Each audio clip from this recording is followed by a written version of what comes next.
Hey everyone, I'm back with another video. Okay, so here's something you probably don't know. This isn't my first channel. I actually had another one before this and it had almost 1k subscribers. That's more than I have right now. But that channel was full of experiments. I tried anime, resin keychains, acrylic, canvas painting, glass art and all sort of things, and today I want to share that whole journey with you, not because I made it big but because I know how it feels to try, to fail and to start over, and maybe my story can remind you that it's okay if you are not there yet either. So first one, the keychain phase. It all started with anime keychains. I was watching anime one day and I thought, hey, I could make resin keychains. It sounded like the best idea ever. And I didn't think about cost or materials or anything. I had no friends to ask. I just told myself, whatever, I'll try. So I spent my savings, bought a bunch of resin supplies and started making them. At first, I just put printed anime pictures inside the resin. It was still handmade, but honestly, it felt like cheating. So I told myself, if I want to keep doing this, I should try drawing my own designs. And then reality hit me. My drawing skills weren't that great yet, but instead of quitting, I started sketching little by little. That was my first step into actually improving my art. This one is from Demon Slayer and I actually painted it myself.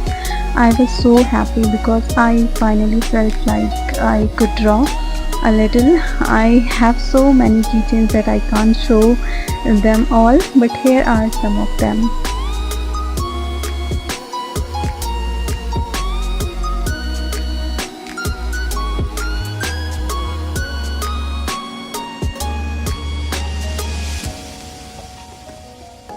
I really enjoyed making keychains. At first, I didn't even know something like this existed, and my first few batches were a disaster.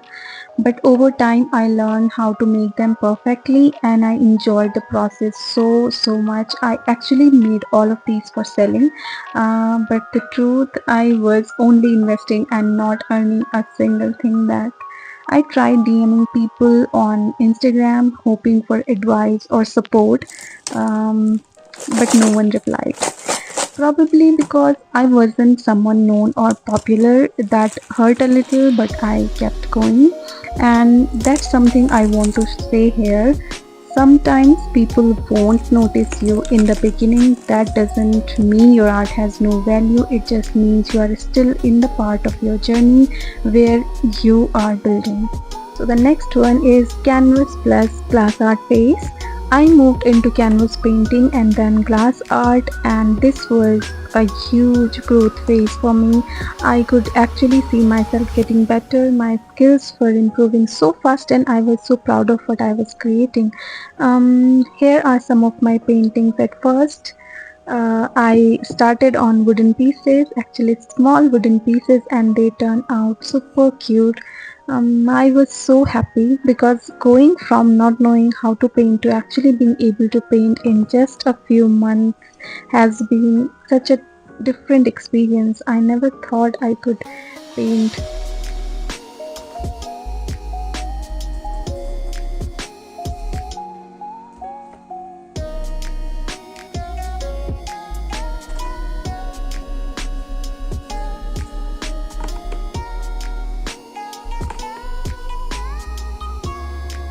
And these are some of my glass art pieces. Just like with my other paintings, I went from not even knowing what glass painting was to actually being able to create them. I have learned so many things in just 1 year. So why did I stop doing it? Well, here's the thing, I never actually wanted to quit canvas painting or making these amazing pieces, but there was one big problem: money. Acrylic paints, canvases, glass sheets, it all added up so quickly, and since I wasn't earning, I knew I couldn't keep doing it forever.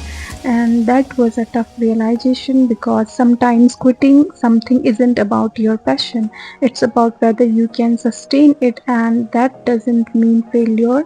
It just means you are being smart enough to adapt. But I wasn't quitting art altogether. I just wanted something I could do long term without constantly worrying about cost. I wanted to enjoy creating without always thinking, oh, this is too expensive. I didn't have anyone to ask for advice. It felt like diving into the ocean without knowing how to swim.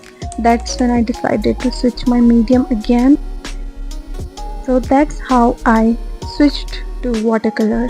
With watercolor, I could buy one sketchbook and have so many sheets to practice on.